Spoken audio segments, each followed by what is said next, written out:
మరి ఎంపీ ఎమ్మెల్యేలను హెచ్చరిక చేస్తున్నాం.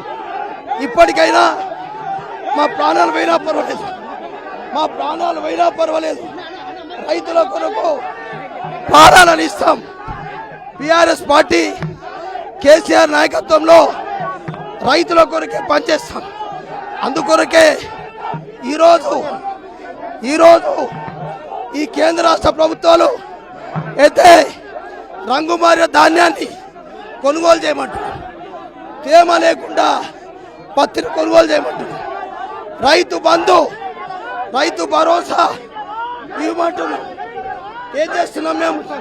రైతుల కొరకు ఎమ్మెల్యే ఇల్లు ఎంపీలను ముట్టడి చేస్తే ఈ రకంగా పోలీసులతోటి ప్రభుత్వాలు అణిచివేస్తే మీకు ప్రజలే ఇదే రైతులు బుద్ధి చెప్తారు. అందుకొరకే ఈరోజు మరి రైతులకు మీరు ఇలా బీఆర్ఎస్ పార్టీ రైతుల కొరకు